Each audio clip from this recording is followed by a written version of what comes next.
ఆలోచనలో వాళ్ళు ఉన్నారు తప్ప వాళ్ళకి బీసీల మీద చిత్తశుద్ధి లేదు. తర్వాత డీలిమిటేషన్, ఇది జాతీయ స్థాయి అంశము. ముఖ్యంగా డీలిమిటేషన్ అయినా హిందీ భాష అయినా, హిందీ భాష పట్ల పూర్తిగా ఇటువైపు ఉన్న కొంత డీలిమిటేషన్ గురించి మాట్లాడుతుంది తమిళనాడు ముఖ్యమంత్రి స్టాలిన్ గారు మాత్రమే. చాలా మంది మేధావులు అనలిస్టులు అంటున్న మాట ఏంటంటే అసలు సౌత్ లో వేరే రాష్ట్రాలకు పట్టదా, ముఖ్యంగా తెలుగు రాష్ట్రాల ముఖ్యమంత్రులు ఏం చేస్తున్నారు అనేది కొంతమంది తెర మీదకి తెస్తున్నారు. రీసెంట్ గా ఏపీ ముఖ్యమంత్రి నారా చంద్రబాబు నాయుడు గారు మనం జనాభా పెంచాలనే వ్యాఖ్యలు కూడా చాలా విమర్శలకు గురవుతున్నాయి కదా. డీలిమిటేషన్ ని కాంగ్రెస్ ప్రభుత్వం ఎట్లా చూస్తుంది, మీరు దీని గురించి ఏం చెప్తారు?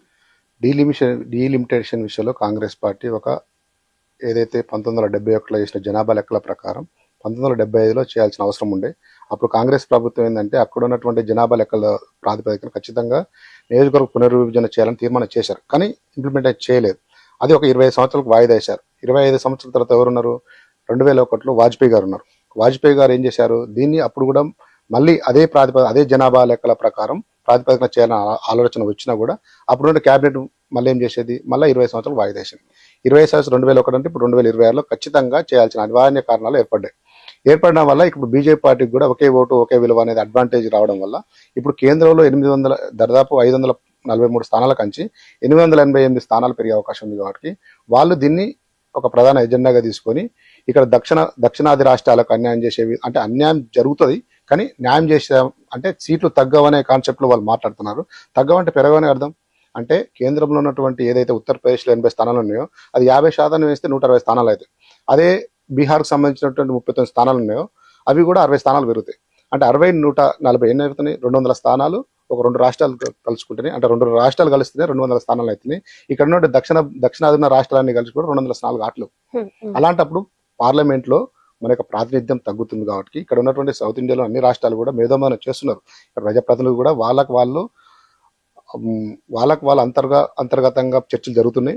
భవిష్యత్తులో వాళ్ళందరూ కలిసి కార్యాచరణ తీసుకుంటారు. ఎందుకంటే భవిష్యత్తులో జరగబోయే నష్టం జరుగుతుంది. కాబట్టి ఎవరైనా కూడా మీరు బన్నారు హిందీ భాష రుద్దాలని, హిందీ భాష అనే ఏదైనా ప్రాంతీయ మనం చూసుకున్న భారతదేశం భిన్నత్వం లేకత్వం ఉన్నారు. భారతదేశం ఒక భాషల సంపన్న దేశం.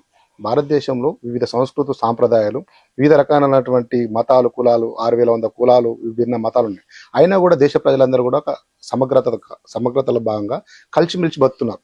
ఎలాంటి విభేదాలు ప్రజలు చాలా సౌఖ్యంగా, చాలా భిన్నత్తులు 77 సంవత్సరాల మన భారతదేశ స్వతంత్రంలో ప్రజలందరూ కూడా సుఖ సంతోషాలతో ఉన్నారు. కానీ ఇక్కడ ఉన్న రాజకీయ పార్టీలు రాజకీయ అవసరాల కోసం, వాళ్ళ లబ్ధి కోసం ప్రజల రాష్ట్రాల మధ్యలో చిచ్చు పెట్టే ప్రయత్నం చేస్తున్నారు. బట్ ఏంటంటే ఇది మంచి కాదు. ఎందుకంటే న్యాయం దక్షిణాదికి కూడా న్యాయం జరిగే విధంగా ఏం చేయాలంటే ఏదైతే 71 లెక్కల ప్రకారం ఏదైతే అప్పుడు జనాభా లెక్కలు తీసారో అదే జనాభా లెక్కల ప్రకారం ఇప్పుడు చేసేస్తే అందరికి న్యాయం జరుగుతుంది.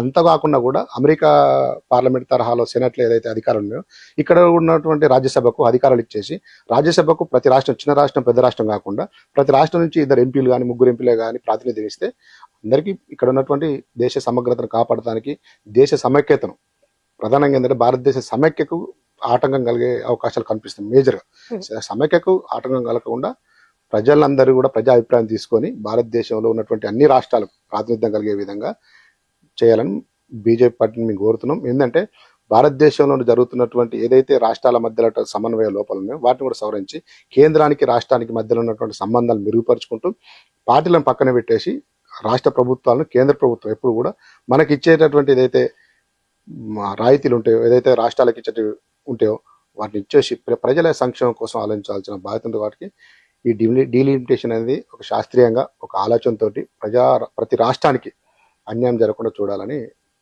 అంటే డీలిమిటేషన్ అనేది